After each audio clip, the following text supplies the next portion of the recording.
Hi friends, అందరికీ నమస్కారం. అంజలి కథలకి స్వాగతం. ఈరోజు చందమామ కథ పేరు వానరాత్రి దొంగ. ఇది అరేబియా కథ. ఒకనాడు బస్రా పాలకుడైన అమీర్ దగ్గరికి నగర కొత్వాలు ఒక యువకుణ్ణి తీసుకువచ్చి, ప్రభు, వీడు ఆరితేరిన దొంగ.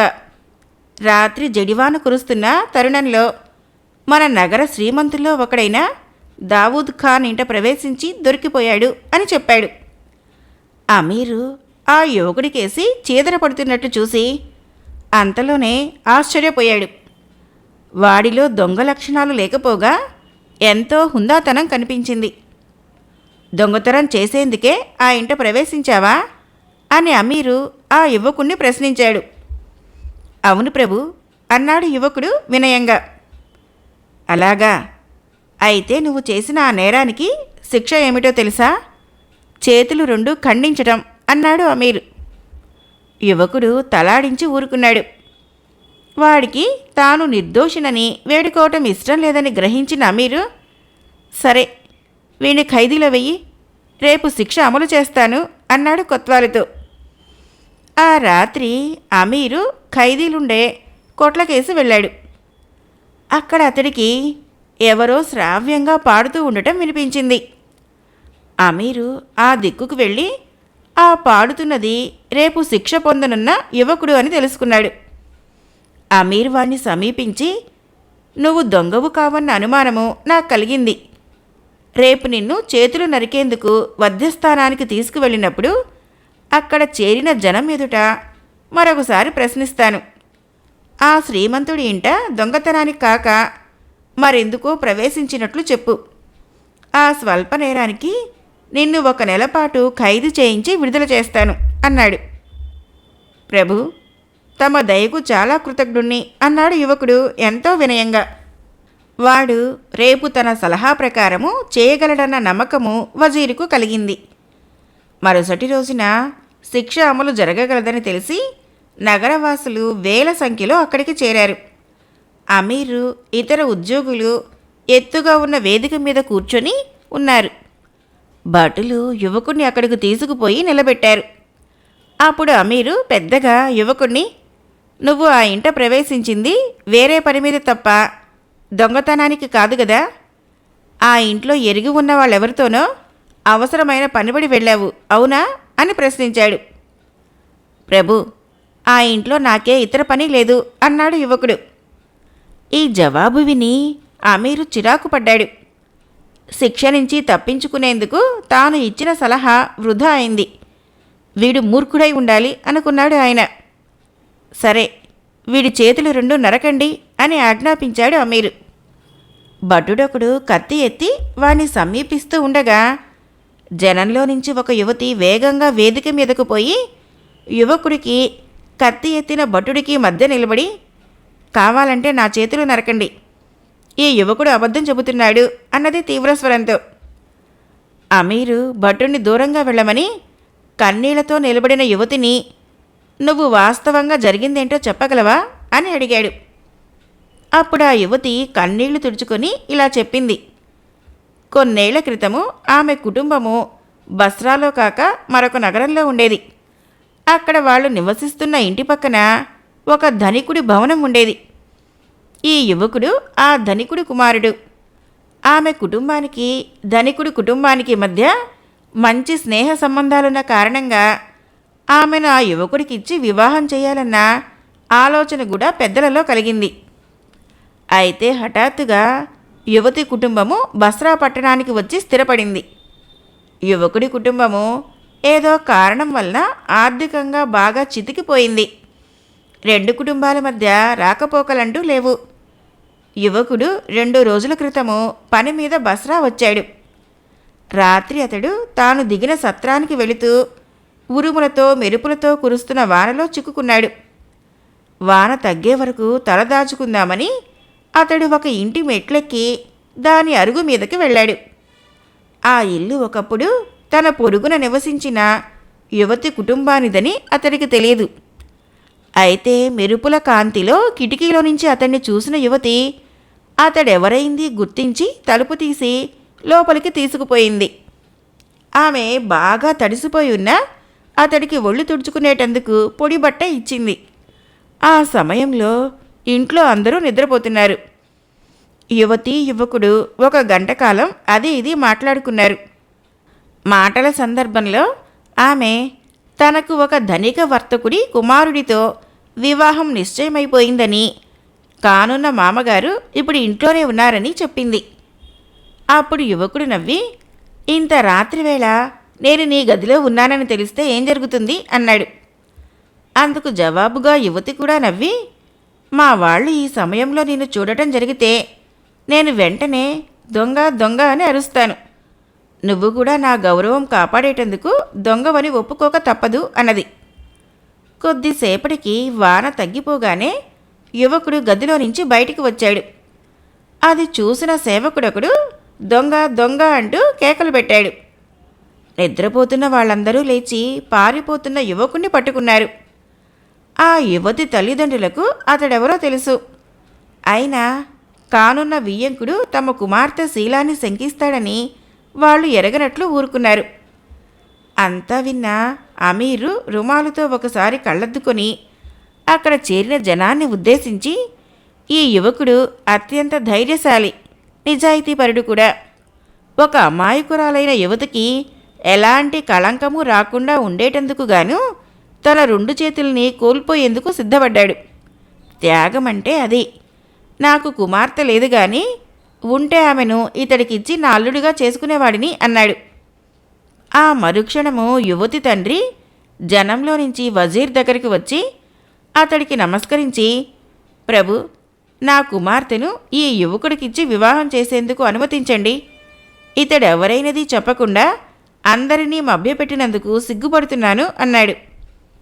ఆ మాటలకు అమీర్ చిరునవ్వు నవ్వాడు. జనం ఆనందంతో కళతార ధ్వనులు చేశారు. ఆ రోజే అమీర్ పర్యవేక్షణలో ఆ యువతికి వైభవంగా వివాహం జరిగింది. కథ అయిపోయింది. ఫ్రెండ్స్, మరొక కథ చెప్పుకుందాం. ఈ కథ పేరు మరుగుజ్జు మంత్రగాడు. సౌరిరాజు 24 ఏళ్ల యువకుడు. అతడికి ఆస్తిపాస్తులంటూ ఏమీ లేకపోయినా కచేరీలో మంచి ఉద్యోగం ఉన్నది. ఒకసారి అతడు కచేరీ పని మీద పొరుగు గ్రామం వెళ్ళి చీకటి పడే వేళ ఇంటికి వచ్చాడు. ఆ సమయంలో వీధి అరుగు మీద కూర్చొని ఉన్న పని మనిషి అతడికి వీణావతి కొండ మీద ఉన్న ఆలయానికి రావాల్సిందిగా చెప్పినట్లు వార్త అందించింది. వీణావతి తండ్రికి ఒక్కతే కుమార్తె. సౌరిరాజు ఇంటి పక్కన వాళ్ళ ఇల్లు. సౌరిరాజుతో వీణావతి వివాహానికి ఆమె తండ్రి ఏనాడో తన అంగీకారం తెలిపాడు. చెప్పవలసిన ముఖ్య విషయం ఏమైనా ఉంటే ఇంటి దగ్గరే చెప్పవచ్చు కదా, ఆలయానికి ఎందుకు అని ఆశ్చర్యపోతూ సౌరిరాజు బయలుదేరి వెళ్ళాడు. అతన్ని అల్లంత దూరాన చూస్తూనే వీణావతి ఒక కొండ రాతి మీద నుంచి లేచి ఎదురు వచ్చింది.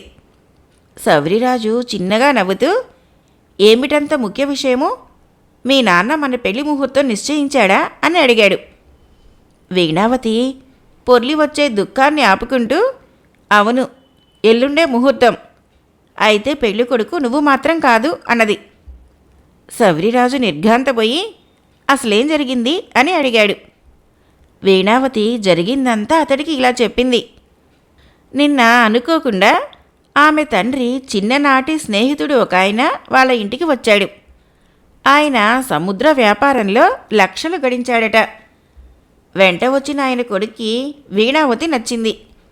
దగ్గరలో మంచి ముహూర్తం ఉన్నది కనుక అతడితో వీణావతి వివాహం జరిపిస్తానని తండ్రి తన స్నేహితుడికి మాట ఇచ్చాడు. వాళ్ళు వెళ్ళిన తర్వాత ఆమె అభ్యంతరం చెబితే తండ్రి కోపగించుకొని, నువ్వు నోరు మూసుకో, సౌరికి సొంత ఆస్తి అంటూ చిల్లిగవ్వలేదు. శాశ్వతం అనుకున్న కచేరీ ఉద్యోగాలు హఠాత్తుగా పోగొట్టుకున్న వాళ్ళని నేనెరుగుదును. ఈ నా స్నేహితుడికి లక్షల ఆస్తి ఉన్నది. ఈ పెళ్లికి నువ్వు కాదంటే నేను దేశాలు పట్టిపోతాను అన్నాడు. అంతా విన్న సౌరిరాజు ఆవేశం తెచ్చుకొని, అలాగా, నేను వచ్చి మీ నాన్నతో మాట్లాడతాను అన్నాడు. వీణావతి అయిష్టంగా తలాడిస్తూ, ఆ పని మాత్రం చేయకు. మా నాన్నది వెర్రి కోపం. గొడవ జరిగితే నిజంగా దేశాలు పట్టిపోగలడు అని ఇంటికేసి బయలుదేరింది. ఈ జరిగిన దానికి సౌరిరాజు చాలా కలవరపడిపోయాడు. ఇక ఆ రాత్రికి ఇంటికి వెళ్ళకూడదనుకున్నాడు. కొంతసేపు ఒక రాతి మీద కూర్చొని ఏదో నిశ్చయానికి వచ్చినవాడిలా లేచి కొండ అవతలి వైపుకు బయలుదేరాడు. కొండ అవతల 4-5 ఆమడల దూరం వరకు ఒక పెద్ద అరణ్యం ఉన్నది. అందులో అటవికులు తిరుగుతూ ఉంటారని, వాళ్ళు చాలా క్రూరులని చాలామంది నమ్మకం. శబరిరాజు కొండ దిగి అరణ్యంలో కొంత దూరం నడిచాక ఎవడివాడు అన్న కేక విని ఆగిపోయాడు. 2 అటవికులు ఈటెలు జులిపిస్తూ అతని ముందుకు వచ్చి, నువ్వెక్కడికి పోతున్నావు? ఇంత రాత్రివేళ అరణ్యంలో నీకేం పని అని అడిగారు. సౌరిరాజు ఒక్క క్షణం భయపడి అంతలోనే ధైర్యం తెచ్చుకొని, ఈ మహారణ్యంలో ఏ పులివాతో పడదామని వచ్చాను. నేను తీరని కష్టాల్లో ఉన్నవాడిని అన్నాడు. ఆ జవాబు విని అటవికులిద్దరూ కొంచెం ఎడంగా పోయి కూలబలుక్కొని తిరిగి సౌరిరాజు వద్దకు వచ్చి, కష్టాల్లో ఉన్న మనుషులంటే మాకు జాలి. ఇక్కడ పిశాచాల దెబ్బ మీద ఉండే పిశాచాల వల్ల అటవికులము నానా కష్టాలు పడుతూ ఉండగా ఒక మరుగుజ్జు మంత్రగాడు వచ్చి మమ్మల్ని రక్షించాడు. ఇప్పుడు ఆయన నివాసము పిశాచాల దెబ్బ మీదే. నిన్ను పట్టి పీడిస్తున్న కష్టాలేమిటో ఆయనకు చెప్పుకో అని అతన్ని మరుగుజ్జు మంత్రగాడి దగ్గరకు తీసుకుపోయారు. మంత్రగాడు ఒక చిన్న పాక వెలుపల నెగడు వేసుకొని దాని ముందు కూర్చొని ఉన్నాడు. వాడు శబరిరాజును చూస్తూనే, 12 ఏళ్ల తర్వాత నన్ను వెతుక్కుంటూ వచ్చిన మనిషివి, ఎవడివిరా నువ్వు అన్నాడు కీచుగొంతుతో. మామా, పెద్ద కష్టం వచ్చి ఇంత రాత్రివేళ నిన్ను వెతుక్కుంటూ వచ్చాను అన్నాడు శబరిరాజు మరుగుజ్జు ముందు కూర్చుంటూ. మంత్రగాడు నెగడులో నుంచి బగబగా మండుతున్న ఒక కట్టె తీసి దాని వెలుగులో సౌరిరాజు ముఖాన్ని పరీక్షగా చూసి, ఇంతకీ నీకొచ్చిన కష్టం ఏమిటి అని అడిగాడు. సౌరిరాజు తన కష్టం గురించి చెప్పుకొని, వీణావతితో నా పెళ్లి జరగకపోతే ఇక ఈ పిశాచాల దెబ్బే గతి. ఎల్లుండు మరొకడితో జరగబోయే వీణ పెళ్లి ఆగిపోవాలి. ఆవిడ తండ్రి నాతో తన కూతురు పెళ్లి జరిపించాలి. ఇందుకేదైనా మంత్రమో తంత్రమో ఉపయోగించి నువ్వు నాకు సాయపడాలి అన్నాడు. ఆ మరుక్షణము మరుగుజ్జు మంత్రగాడు కణకణలాడుతున్న నెగటి నిప్పుల్లో చేయి పెట్టాడు.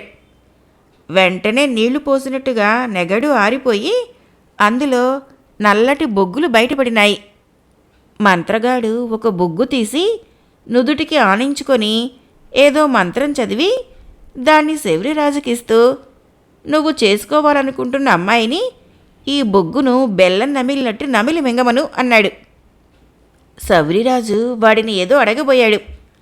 కానీ మంత్రగాడు లేచి తన పాకకేసిపోతూ, అనవసర ప్రశ్నలు వేసి నన్ను విసిగించకు, ఇక వెళ్ళరా అల్లుడు అన్నాడు. శబరిరాజు ఆ బొగ్గు తీసుకొని ఇంటికి తిరిగి వచ్చాడు.